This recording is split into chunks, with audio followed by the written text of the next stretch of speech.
जय हिंद साथियों, good morning. एक बार फिर से आप सभी का हार्दिक स्वागत और हार्दिक अभिनंदन है। प्रैक्टिस सेट नंबर 15 सामान्य अध्ययन की सीरीज है और स्पेशली 2024 में जो अगस्त सितंबर में आपका आर का परीक्षा आपका आयोजित किया जाना है, इस परीक्षा को ध्यान में रख के सीरीज आपकी चलाई जा रही है। चैनल पे पहली बार आए हैं, चैनल सब्सक्राइब कर दीजिएगा, बेल आइकन को प्रेस कर दीजिए, क्योंकि ऐसे ही प्रतियोगी परीक्षाओं की दृष्टि से महत्वपूर्ण कंटेंट मैं आपको प्रोवाइड करता रहता हूँ। आइए शुभारंभ करते हैं आज के इस सेशन का। देखिए, पहला प्रश्न और यहाँ पे आपका लिया गया है संविधान से, भारतीय संविधान से रिलेटेड ये क्वेश्चन है और निश्चित रूप से जो है इस प्रश्न को आप बताने की स्थिति में रहेंगे। पूछा गया कि हम भारत के लोग शब्द का प्रयोग भारतीय संविधान के किस भाग में किया गया है ना। 4 सेक्टर्स आपके दिए गए हैं और पूछा गया है कि हम भारत के लोग शब्द का प्रयोग संविधान के किस भाग में किया गया है। तो ऑप्शन आपका दिया गया है, राज्य के नीति निर्देशक तत्व है, मौलिक अधिकार है, नागरिकता है, या फिर संविधान की प्रस्तावना है। तो अगर आप थोड़ा भी पढ़ाई को लेकर क्यूरियस अगर होंगे, सीरियस होंगे, तो उस कंडीशन में आपको प्रश्न का उत्तर आराम से अभी तक इसका उत्तर आप कर दिए होंगे। हम भारत के लोग स्टार्टिंग ही आपकी होती है प्रस्तावना की, जो आपके भारतीय संविधान की प्रस्तावना है, इसी की स्टार्टिंग हम भारत के लोग सबसे होती है। और याद रखिएगा, भारतीय संविधान की प्रस्तावना एक महत्वपूर्ण फैक्ट होगा। कई आपके विवाद बीच में चले हैं और कुछ विवाद में संविधान का आत्मा भी पंडित जवाहरलाल नेहरू ने इसको कहा है, और शायद कुछ वाद आपके ऐसे भी रहे हैं जो इसको संविधान का पार्ट नहीं मानता है, कुछ वाद ऐसे भी रहे हैं जो कि संविधान का पार्ट मानता है। फिलहाल इस प्रश्न का उत्तर जो हमने आपको बताया कि हम भारत के लोग शब्द का प्रयोग कहाँ पे किया गया, तो उत्तर आपका संविधान की प्रस्तावना से आपका हो जाएगा। चलिएगा, प्रश्न संख्या अगर 2 की अगर बात करिए तो यहाँ पे दिया गया है, भारतीय संविधान में वर्णित प्रस्तावना की भाषा किस देश के संविधान से ली गई है। संविधान की प्रस्तावना की भाषा जो है वह किस संविधान से ली गई है। संयुक्त राज्य अमेरिका दिया है, कनाडा दिया है, ऑस्ट्रेलिया दिया है और आपका आयरलैंड दिया है। देखिएगा, यहाँ प्रस्तावना की भाषा की बात हो रही है, ना कि विचार की। ये दोनों चीज़ों में कन्फ्यूजन बहुत ज़्यादा होता है। अगर आपसे पूछा जाए कि संविधान की प्रस्तावना कहाँ से ली गई है, प्रस्तावना की भाषा कहाँ से ली गई है, तो इस प्रश्न का जो सीधा सा उत्तर आपका हो जाएगा वह ऑस्ट्रेलिया हो जाएगा, जब लैंग्वेज की बात होगी तब। अगर आपसे पूछा जाता कि भारतीय संविधान में प्रस्तावना का विचार किस देश से लिया गया है, तब उत्तर आपका क्या हो जाता, संयुक्त राज्य अमेरिका। भाषा पूछेगा ऑस्ट्रेलिया बताइएगा, विचार पूछेगा संयुक्त राज्य अमेरिका बताइएगा, है ना। अच्छा, संयुक्त राज्य अमेरिका से कुछ और चीज़ मैं आपको बता दूं। संयुक्त राज्य अमेरिका से आपका मौलिक अधिकार लिया गया है, पहली चीज़। दूसरी चीज़ याद रखिएगा, जस्टिस रिव्यू यानी न्यायिक पुनर्वलोकन की शक्ति भी यहीं से ली गई है। उपराष्ट्रपति की जो व्यवस्था है वो भी यहीं से ली गई है, और संविधान की प्रस्तावना की जो भाषा है, जो विचार है, वो भी आपका संयुक्त राज्य अमेरिका से लिया गया है। अगर मैं कनाडा की बात करूं तो कनाडा से आपका संघात्मक स्वरूप की व्यवस्था ली गई है। ऑस्ट्रेलिया के संविधान से समवर्ती सूची ली गई है और संविधान में जो प्रस्तावना है उसकी भाषा यहाँ से ली गई है। और आयरलैंड आपके लिए इंपॉर्टेंट होगा, आयरलैंड से क्या क्या लिया गया है, तो DPSP याद रखिएगा, डायरेक्टिव प्रिंसिपल या नीति निर्देशक तत्व कहिए। इसके अलावा जो है यहाँ से राष्ट्रपति के द्वारा 12 व्यक्तियों को जो मनोनयन होता है राज्यसभा में, यह व्यवस्था, राष्ट्रपति का जो निर्वाचक मंडल है, और यह व्यवस्था भी आपके आयरलैंड से ली गई है।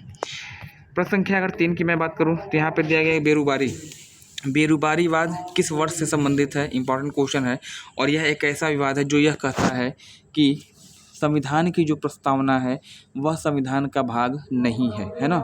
तो याद रखिएगा, 2 वाद आपको यहाँ पे याद रखने होंगे। एक तो आपका केशवानंद बनाम भारती, है ना। केशवानंद भारती बनाम केरल राज्य आपका है 1973, याद रखिएगा। इस वाद में माना गया था कि संविधान का भाग प्रस्तावना है, प्रस्तावना को संविधान का भाग माना गया था।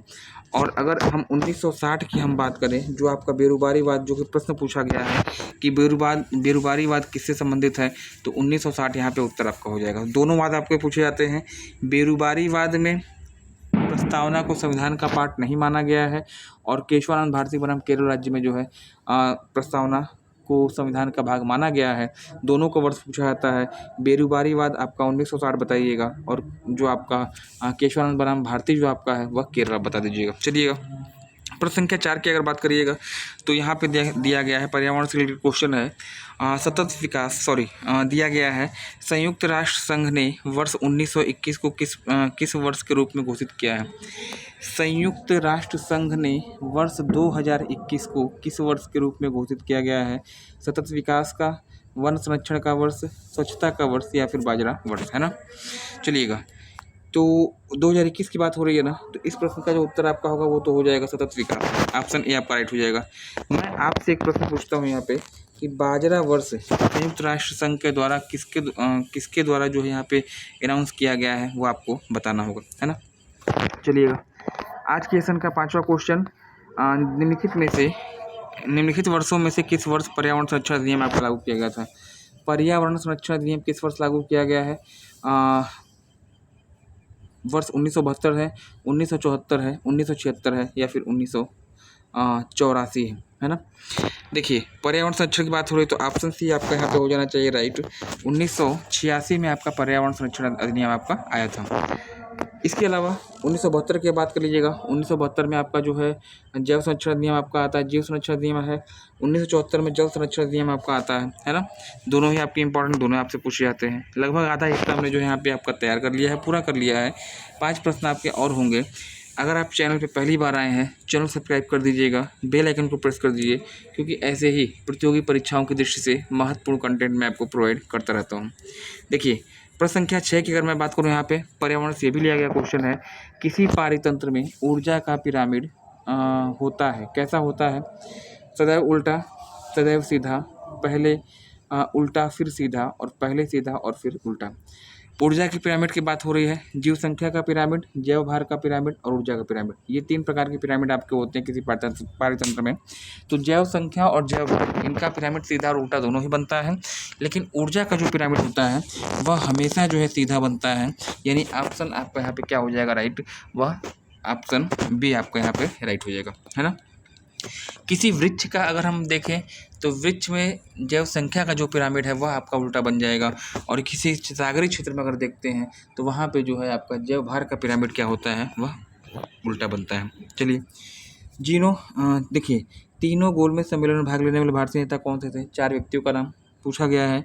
कौन तीनों गोलमेज सम्मेलन में भाग लिए थे? लाला लाजपत राय, गोपाल कृष्ण गोखले, भीमराव अम्बेडकर, दादा भाई नेहरू जी। देखिए, ऑप्शन 4, चारों से प्रश्न आपके बनते हैं निश्चित रूप से। पहले मैं प्रश्न का उत्तर आपको दूंगा और उसके बाद जो है आगे की चर्चा की जाएगी।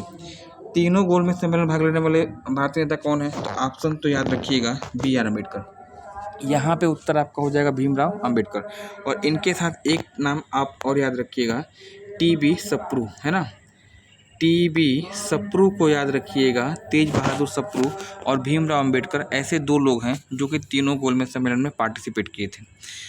वहीं महात्मा गांधी के संबंध में पूछा जाता है कि महात्मा गांधी जी ने जो है कितने बार गोलमेज सम्मेलन में भाग लिया था? तो केवल एक बार बता दीजिएगा। 3 में से केवल एक बार। और कब लिया? तो 1931 का आपका सम्मेलन था, है ना। अब देखिए, लाला लाजपत राय पंजाब केसरी के रूप में जाने जाते हैं, और इन्होंने जो है एक पुस्तक लिखी थी। इनकी पुस्तक का नाम पूछा जाता है, नाम इनका होगा अनहैप्पी इंडिया। गोपाल कृष्ण गोखले 1905 के वाराणसी अधिवेशन की इन्होंने क्या की थी? अध्यक्षता की थी। और याद रखिएगा, ये महात्मा गांधी जी के राजनीतिक गुरु रहे हैं। भीमराव अम्बेडकर इंपॉर्टेंट है, और याद रखिएगा ये जो है एक समिति आपकी आती है, प्रारूप समिति कहिएगा या फिर इसी को ड्राफ्टिंग कमेटी कहते हैं। ड्राफ्टिंग कमेटी के अध्यक्ष थे। 29 अगस्त 1940 को इसकी स्थापना हुई थी। 7 सदस्य आपकी रही है, और ये भी आपको ध्यान रखना होगा। बहिष्कृत भारत नाम का इन्होंने एक समाचार पत्र का संपादन किया था। दादा भाई नौरोजी, डी.बी. नौरोजी आपके इंपॉर्टेंट होंगे। कांग्रेस के पहले अल्पसंख्यक अध्यक्ष। साथ ही साथ इनको वयोवृद्ध पुरुष कहा जाता है। ग्रैंड ओल्ड मैन के नाम से इनको पुकारा जाता है। और याद रखिएगा, हाउस ऑफ कॉमन्स में चुने जाने वाले पहले भारतीय पूछे जाते हैं, तो इनको बता दीजिएगा, ठीक है ना। इसके बाद प्रश्न संख्या 8 की बात करिएगा। दिया गया जाफरान की खेती। जाफरान की खेती के लिए प्रसिद्ध करेवा मृदा जो है वह किस घाटी में पाई जाती है? इंपॉर्टेंट है। जाफरान को पढ़ के आप लोग कन्फ्यूज मत होइएगा। जाफरान कहिए या केसर कहिए, दोनों ही आपकी एक ही चीज़ है। जाफरान या केसर के लिए प्रसिद्ध करेवा भूमि कहाँ पाई जाती है? ऑफलाइन क्लासेस मैंने आपको कई बार बताया है। क से कश्मीर, क से करेवा और क से केसर याद रखिएगा। यहाँ जाफरान दिया गया, तो जाफरान से आपको कन्फ्यूजन नहीं होना है। ऑप्शन डी आपका यहाँ पे हो जाएगा, कश्मीर घाटी। महान हिमालय और मध्य हिमालय के क्षेत्र में आपकी मृदा पाई जाती है ना। झीलों के निक्षेप होते हैं ये मृदा, और यहाँ पे केसर का उत्पादन जो है बहुत ही बहुतायत मात्रा में किया जाता है।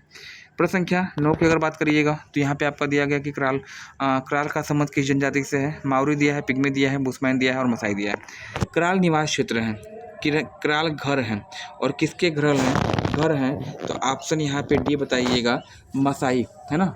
अफ्रीका महाद्वीप में पाई जाने वाली जनजाति है।